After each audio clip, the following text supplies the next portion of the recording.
Hey everyone, am I audible and my is my screen visible to everyone?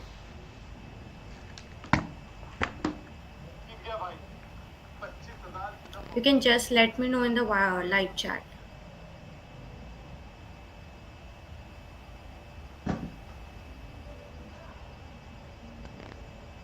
Hello, am I audible to everyone?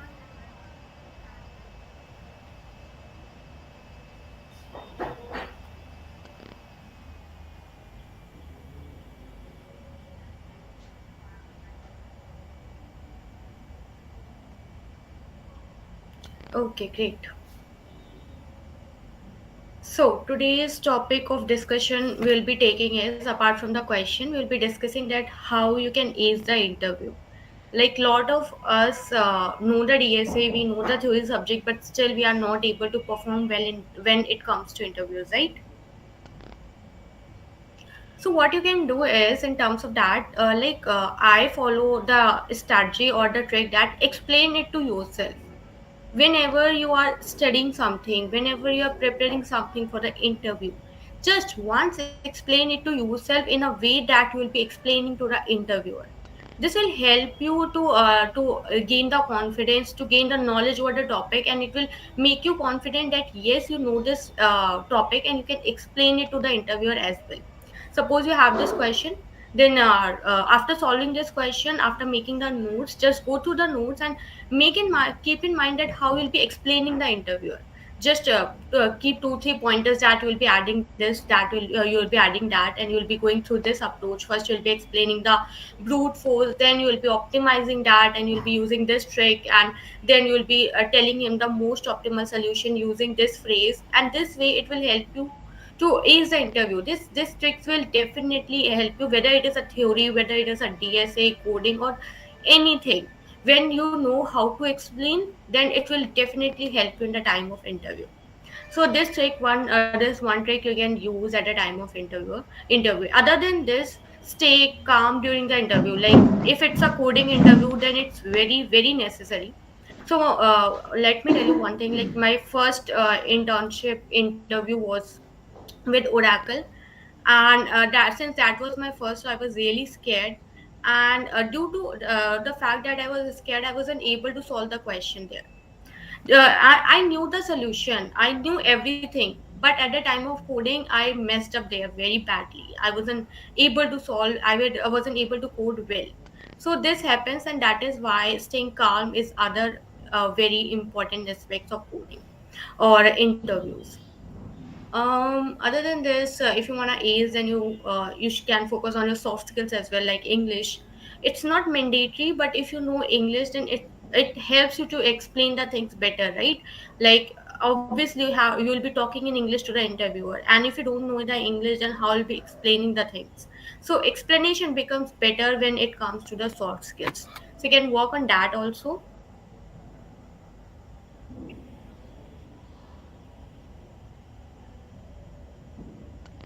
Ma'am, I joined in C, C++, Java, Python. Uh, all in one, I didn't get your question. Could you please elaborate it so that I can get the question well, right? And if you want to ace the DSA, then we are bringing a DSA course there. So we have the course for you that will be a 1 month long course, and there I'll be teaching you in the Java and C++, both the languages. I'll be taking all the questions, all the topics from scratch. From we'll start from the coding language to time complexities to all the topics that are into the DSA, like recursion, array, linked list, stack, queue, binary tree, binary search tree, divide and conquer, dynamic programming, and lot more algorithms and data structure. So we will try to cover all the things, or not try, we'll be covering all the things. So you can buy this course as well. The cost of this course is also very low, which is less than the cost of one pizza as well. So you can definitely go for this course, and this will help you to crack the companies from 3 LPA to 30 LPA. Or you can say all the product based companies usually ask data structure and algorithm, that they definitely will ask you in the time of interview. They will definitely ask your data structure and algorithm. So if you are planning for the product based companies, even nowadays I see like you can see Code Vita, you can see InfyTQ, they are asking so many coding questions. They are also based on the coding question these days. So I guess in the coming future, coding will be the aspect to judge the student or judge the it will be a judging criteria for every stream of hiring. So it will help you at that time also, be it your service based company or product based company. So you can join this course to have a full grip on DSA. Here we'll be trying to explain the things in a very easy way. So now that was all from my side over the interviews, like how you can ace the interview. Now if you have any question you can ask as well, else we'll be starting the class of the coding.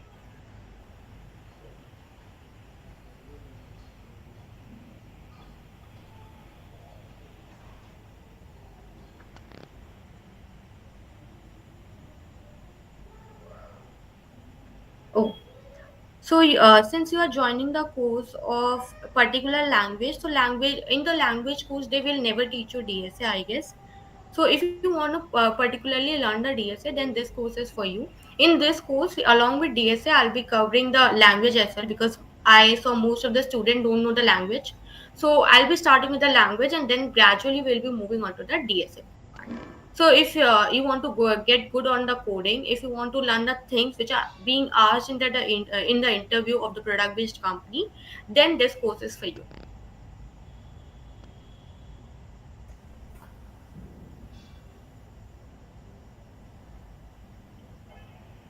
So I hope now the question is clear all in one.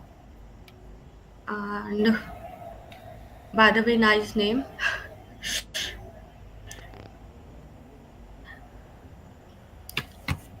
Okay, so I guess we don't have much questions today, so we can start with our class, or we can wait for 2-3 minutes as well. Till then, you can explore the course, and if you want a link, then you can share that into the chat as well. By practicing or GFG can become better in DSA. Obviously, practicing anything will make you better only. So if you are practicing, but that depends. Like if you are practicing the same level coding question, like if you are practicing only easy questions, or if you are practicing only medium, or if you are not practicing the right set of question, then they are differs with practicing. So if you are practicing in the right direction, you are practicing the right set of questions, then obviously practicing will help you to ace the companies.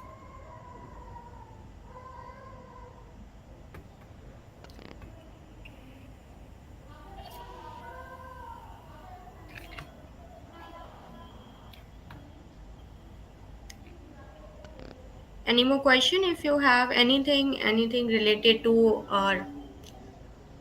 college, to preparation, to any particular contest and or anything, so you can ask that.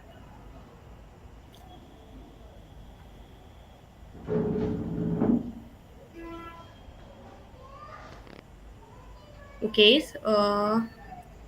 okay, so now let's start with our first question and let's solve that question. So the first question will be solving is a merge interval questions, and this will be the question for today. We'll be solving a lot more questions, obviously. Yeah. So the first question we'll be picking today is merge interval question. This question says is merge given an array of intervals where intervals of I is equals to start I and end I. So they will be given an interval to us. Merge all overlapping intervals and return an array of the non-overlapping intervals that cover all the intervals in the input. So we'll be given some intervals and we need to merge the overlapping intervals out of those intervals, and then the remaining intervals we need to return. So this is the question. Let's understand the question better with the help of examples. Yeah. So here are a few examples. First example is we'll be given this interval. Let's draw the interval. So one is from 1 to 3, then we have from 2 to 6, then the next is from 8 to 10, and the last is from 15 to 18. So these are some intervals, right? And out of this, if I go to find the overlapping, then you can see this interval is overlapping here. So what I'll do, I'll merge that. They said merge the overlapping interval. So I'll merge it and make it 1, that is 1 to 6. Then from 1 I have 1 to 6, then 8 to 10, and then 15 to 18. Now do I have any overlapping interval? No. Here is a gap of 7. Here is a gap from 11 to 14. So we don't have any overlapping interval. So these are the three intervals that will be returning as the answer. So answer will be 1 to 6, 8 to 10, and 15 to 18. So this is how we need to solve the question. I hope you are getting. We'll be given some intervals and we need to return all the non-overlapping intervals. If they are overlapping, then we will merge them and then we'll be returning all the non-overlapping interval set. Similarly, we have the second example, and in this example, what we have from 1 to 4, and then we have from 4 to 5. So here we have the overlap here. So what we'll be doing, we'll be merging it and we'll be making it from 1 to 5. Hence the answer. So this is the question. Now I'll be solving this question, and now I hope the question is quite clear to everyone. And if not, then you can let me know in the comment section in the live chat below. Let's move on to the logic building part now. So let's move on to the logic building part, and let's take one array of intervals. So in array of intervals, I'm taking 6 comma 8, then 1 comma 9, then 2 comma 4, and then 4 comma 7. Okay. So now if I draw the interval, so it is from 6 to 8. It is then we have from 1 to 9. Then we have from 2 to 4, something around here. Then we have from 4 to 7, something around here. Now if you see these intervals, right? So one thing what I can do is, one thing that can click to my mind is, I'll pick an interval, I'll pick one interval, and what I can do, I can compare it with all the other intervals. If it is overlapping, then I'll be merging it. And then I'll pick a second interval and I'll do the same with that. Then I'll pick the third interval and I'll do the same with that. So this can be one of the approach, but this is very tedious, like picking the interval and then checking it with all, then picking the interval, then checking it all. So it won't work much. It will work, but it will take a very much complexity. So complexity will be very high. So we won't be going with this approach. Now I'll be thinking of a better approach. So when I'm drawing the interval, you can see, and you can see these intervals are, we are not able to understand anything. But if I sort these intervals, then they will be something like this, right? If I sort these, that is starting from here to ending to here. So what I get, one thing comes in my mind is, sorting can help us. Like if you're not able to understand that how I'm able to get these logics, then you have to like, it comes with practice only, what I can say. So one thing I came into mind, that sorting can help me. So I, first of all, I sorted based on the start point, right? Because we need to arrange them from the start point. So based on the starting interval, I sorted it. So then we'll be having 1 comma 9, then 2 comma 4, then 4 comma 7, then 6 comma 7. Now if I arrange them, it will be from 1 to 9, from 1 to 9, then 2 to 4 will be somewhere here, then 4 to 7, and then 6 to 7. Now you can see it is very easy to understand that what will be my final interval. So if I compare these two, then this is overlapping. So I'll merge it into it and it will become from 1 to 9. Then if I compare this one with the 1 comma 9, it is also, it can be merged because it is overlapping here. Then again we will be having 1 comma 9, and similarly 6 comma 7 is also overlapping. So overall the answer will be 1 comma 9. So sorting helped us to solve this problem better. Now after sorting, we just need to do the comparison. Each one we'll be comparing and we'll be getting the answer. So now I'll be moving towards the comparison thing, and for that let's clear the screen now. Okay, just a second.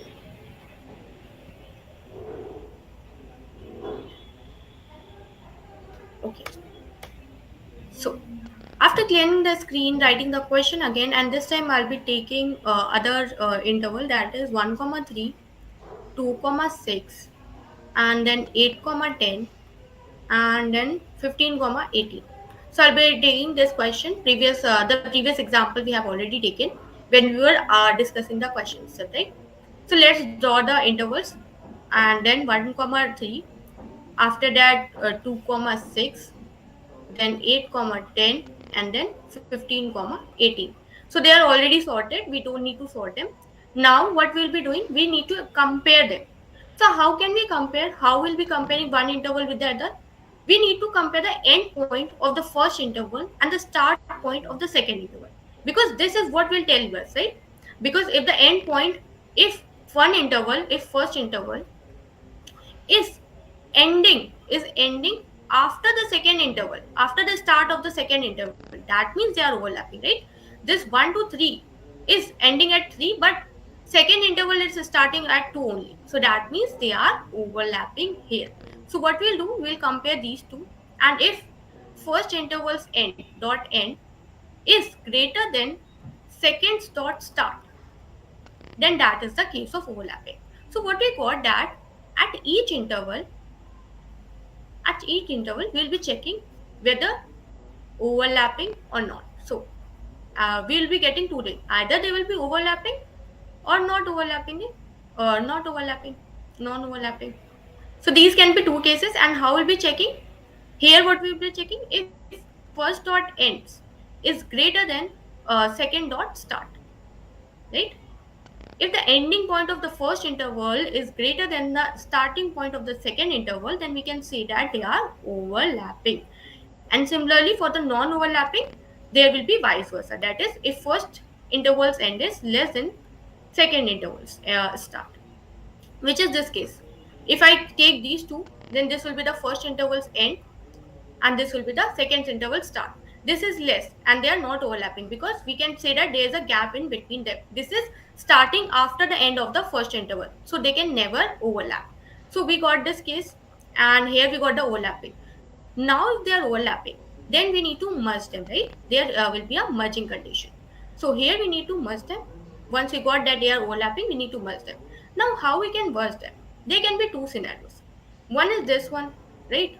Where the second interval is going beyond the first interval, or there can be this scenario, right? And in this we need to decide how the merging will be done. So in this case, what will be the answer? We have one is ending at 3 and other is ending at 6. So we'll take the maximum, right? Always we will take a maximum, and it will become 1 comma 6 now. Here also what we'll do, we will take the maximum of the two, and it will become 1 comma 6. So we got that for merging, what we'll do, we will take the maximum of both the intervals end, because always the merged interval will end at the maximum end, okay, the greater end. So we'll take the end of the first interval and the second interval, we'll take the maximum of that, and hence we are done. We got the overlapping, and it's not overlapping, then that is the new one. So let's do this question based on this criteria. So I have 1 comma 3, my first interval, to be compared with other. So I'll compare 1 comma 3 and 2 comma 6 first, and I will take the this one. Since 3 is greater than 2, that is they are overlapping. So I'll move on to the merging, and for merging I'll take the maximum of both the end. That is, maximum of 3 comma 6 is 6. So now it will become 1 comma 6. Now I'll be comparing this interval with the next interval, that is 8 comma 10. So we have 8 comma 10, and now I'll compare if 6 is greater than 8. No, so they are non-overlapping. Hence we are non-overlapping, so we got one of the interval, and we will print this, and we will keep this interval, and now the comparison will start from this interval. So we have this interval for comparing, and we will check this interval. So we have 15 comma 18. Again 10 is less than 15, so they are not overlapping. So we'll print this 8 comma 10 as well, and we'll be move on to this. So this since this is the last one, so there is no comparison, so we'll print this also. So I hope now you got the result at how the things are happening. If not, let's write the general formula so that you can understand that how you can solve this problem. uh, yeah. So coming on to the writing of general formula. So what we were having merge intervals problem, and here what we said, first of all we will decide whether they are overlapping or non-overlapping, and this was based on if first end, by comparing first end and second start. Okay. So if it is the case, then we'll move it this side. If this is not the case, then we will move this side. So yes or no. If this is true, then we'll move this side. That is, they are overlapping, else they are not overlapping. So if they are overlapping, then there comes the merging part. So for merging, what we'll be doing? We'll be taking the maximum of first dot end and second dot end. So this is for the merging, and we will merge that. And once we get a non-overlapping, if we are getting the non-overlapping, then we'll print that, and we will make the next interval for comparison. We'll take the next interval for comparison. So this is in general what we are doing. We are picking up the interval, comparing it with the second, and checking if they are overlapping or non-overlapping. If they are overlapping, then we are merging it, and after merging, we are keeping it and we are checking it with the next interval. But if they're non-overlapping, then we got it. This one is the non-overlapping. So we'll print it, and we'll move on to the next interval, and we'll compare that interval with the rest of the intervals. So this is all the process of the merge interval. I hope you are getting it. If not, then you can ask me in the comment section. So let's check if there's any doubt. Okay. So we don't have any such doubts. And ma'am, which is important? This language. In terms of language, you can choose any one from Java, C++, or Python. If you particularly want to know the benefits of Java, C++, and Python, then C++ is easy as compared to Java. I find C++ easy. Easy to implement. Why? Because there is no object-oriented programming. You don't need to implement class every time. You don't need to have the knowledge of class when you are doing the C++. So it's solely based on coding, and it becomes easy there. If you talk about Java, then Java teaches object oriented programming so well. So if you are one who want to understand the object oriented programming, then do learn Java. Java helps you to understand object oriented programming very well. And if you are the one who want to write less code and do maximum thing, then Python is for you. So these are the three languages, and I do the comparison on based on these things: object oriented programming, easy, and short. So these are the three things about three languages. In the course, we'll be covering the C++ and Java. Now let's move on to the implementation part of the same. So let's discard. If you have if you are feeling this question is tough for you, then the course is there for you. And in this course, we'll make all the things easy for you, because we'll be starting from the scratch. So this course will help you, and if you want to buy, then you can buy this course. And since this course is not that much of the price, so it will be very easy. It will be very beneficial, and you'll be getting live classes, live support from me. You can ask your doubt anytime from me, and if you want to connect with me, then you can connect with me on my LinkedIn as well. So this is a course, and if you have any doubts over the course, then you can ask on the live chat, or you can ask in the comment section below as well, or you can discuss it with me on the link on my LinkedIn as well. So this is all about this course. Those who are getting interested in DSA, then this course is for you. So course apart, let's talk about the question itself, and let's move on to the implementation part of this question. So this is the implementation of this question, and if I see, then what I did, I took array and I took the intervals. For taking the intervals, what I did, I made a class of interval, because each interval is having start and end.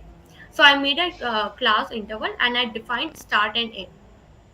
After defining, I made a constructor for that, and I have initialized those start and end. If this may be confusing to some people, because it is related to the classes, but just understand that we are making an interval with a start and an end. So once we made the start and the end, we have four elements into the array: 6 comma 8, 1 comma 9, 2 comma 4, and 4 comma 7. Then we made a function merge intervals, and there we passed our array. Once we passed our array, what we did is we sorted this array.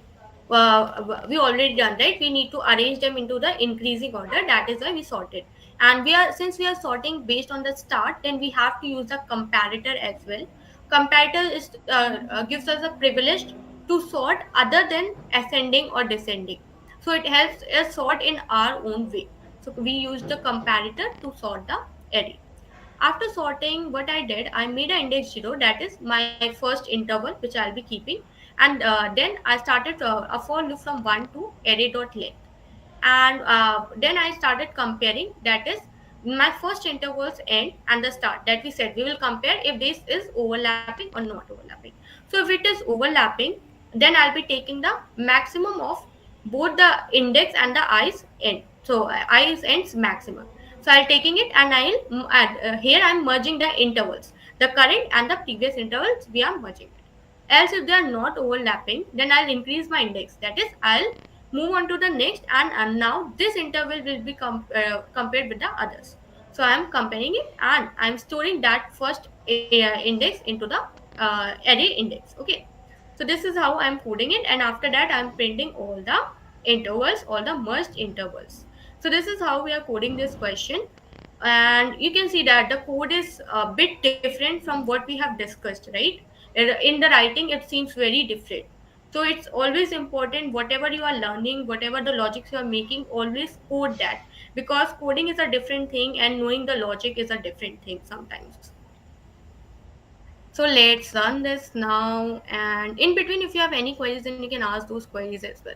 So the merge interval is 1 comma 9, and this we have already discussed, this question we have already discussed, so this question is correct. Okay, so now what let's take some questions if someone having. So if you guys is having any question, then you can ask from me, I'll be there to answer them.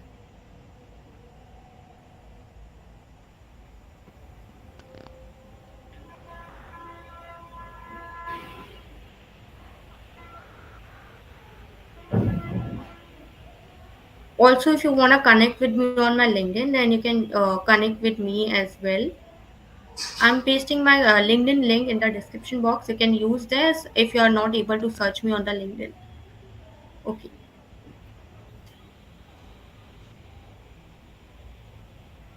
Now, since this question is done, and I guess you don't have much doubts today. So let's move on to the next question. This question, if you have if you have attended my second day's sorry, if you have attended my previous day's DSA course, then this question will be seems to be similar to you. We'll be using somewhere the same logic that we have discussed yesterday. So let's solve this question now.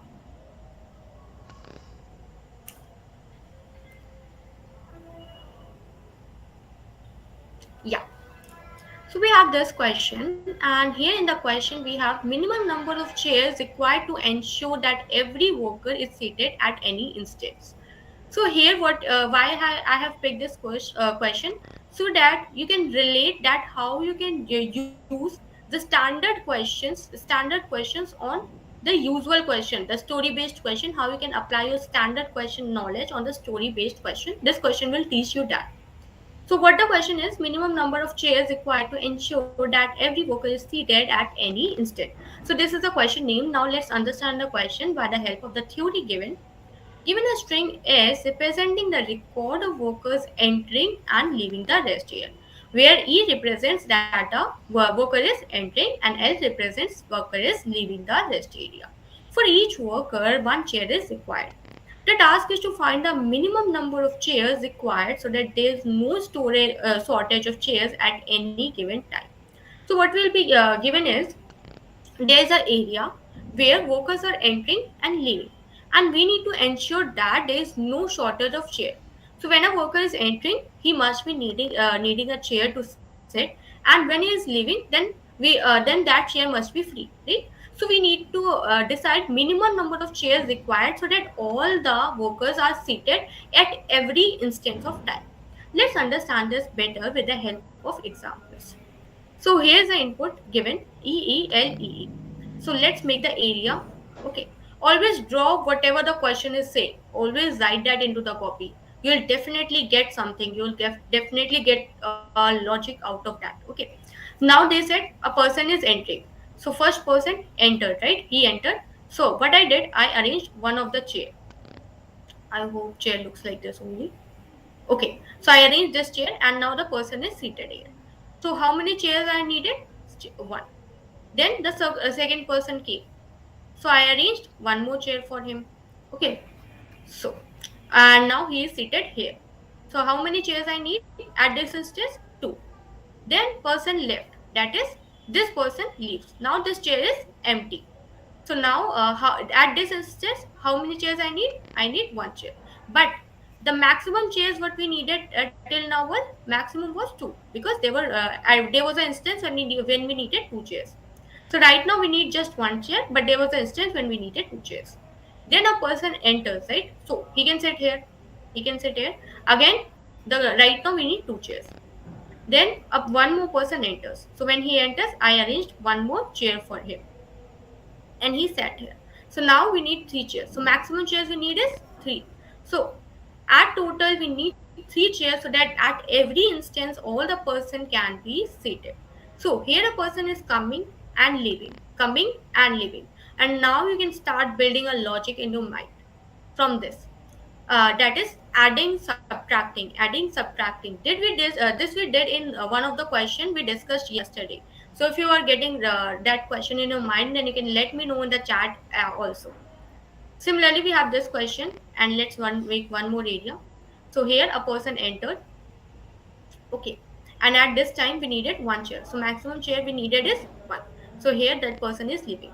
Then that person left, that is this person left, and now we need zero chairs. But there was an instance when we needed one chair, so answer will be one. Now I hope you are getting the question. Now I hope the question is quite clear to you. So now I'll be moving on to the logic building part of this question. So coming on to the logic building part, so let's take the same example. Now let's make the area where the person are seated. One thing we already know, sorry, by understanding the question, one thing we got, right? What we got? That we need to count, and we need to keep the maximum count. That is, we need to keep the maximum of the max count and the count every time, right? These things, two things we know. Now just we need to arrange this logic.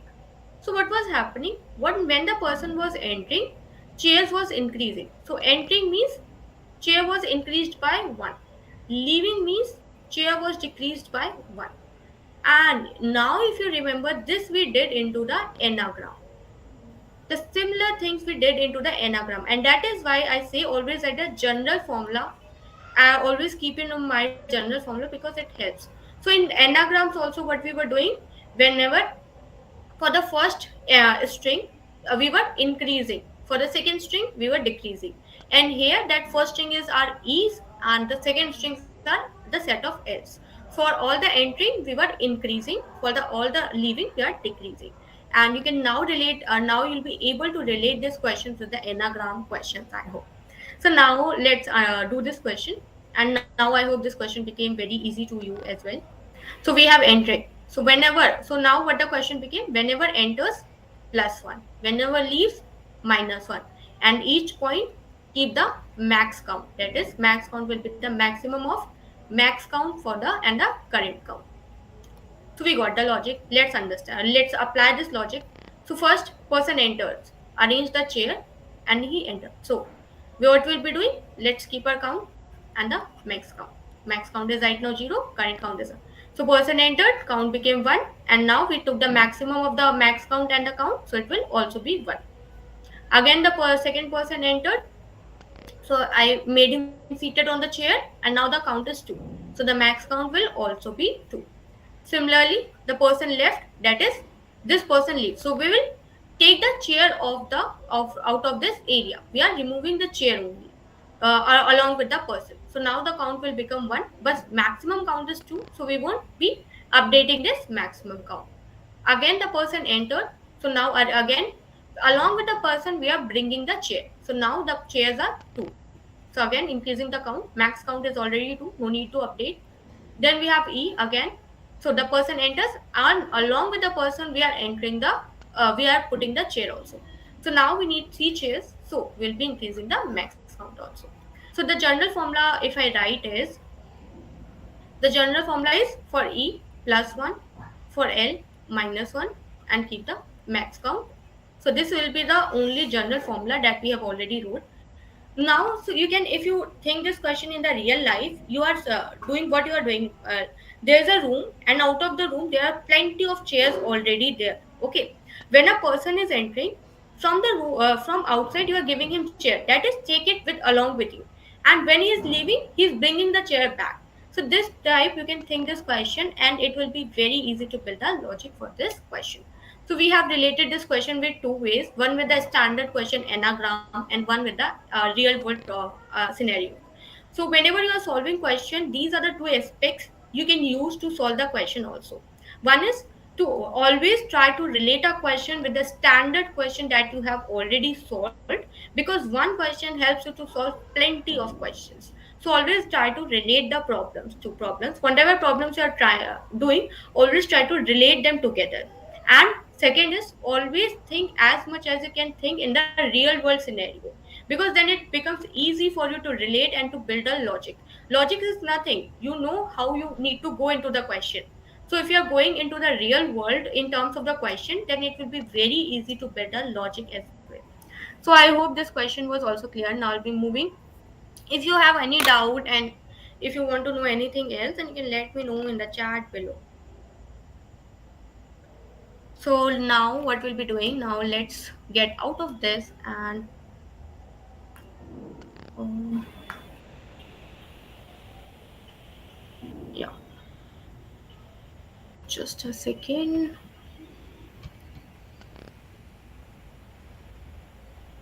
Okay, so moving on to the implementation of the same, let's take this question. So implementation. So this is the implementation of the same. This is a question.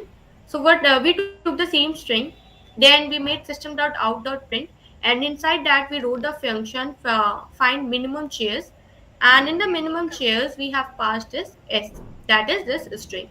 So now we'll be calculating the minimum chairs here, and in the minimum chairs first we took the count equals to 0, I is equals to 0, and minimum equals to we have assigned a minimum value. We can also assign the 0, because as minimum will be the only minimum can be 0 as well, right? So after that, we what we do, we started a while loop. While I is less than s dot length, you can also use a for loop. Then I checked if the character is e, I incremented the count, else I decremented the count. And what I took the and the minimum, I took the maximum of the count and the minimum, and I increased the count as well. So this is very simple to code, and this is what we have already discussed. Now let's understand the to see the output. So you can see we had the three which we have already discussed, and I hope now this question is clear.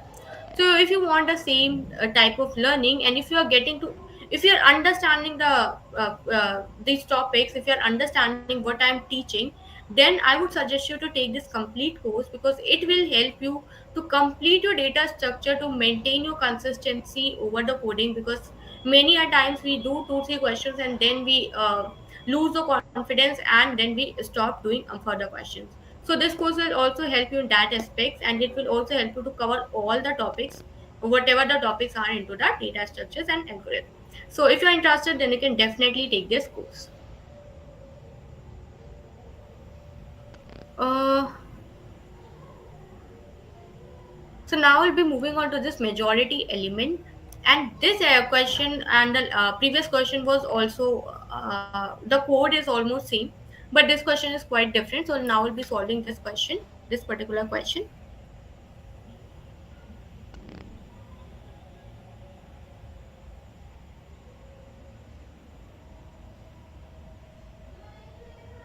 Just a second. Question was also mhm. Yeah.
Okay. Okay, guys. So I guess we are not getting today. People are not much enthusiastic. So we'll be ending this live class here only, and now we'll be having the last class tomorrow. So if you have any doubts, then do come with all the doubts tomorrow, because that will be the last class. And if you have any doubt regarding the course, regarding DSA interviews and anything, then do come up with your doubts. You can ask them. Do come and if you and solve more questions like this, you can try this majority element question as well. This is a very good question. So we'll be discussing these questions tomorrow. For now, we'll be ending this live class. If you want to connect with me, then you can connect with me on my LinkedIn as well. For now, thanks for watching. We'll meet tomorrow. Good night, everyone.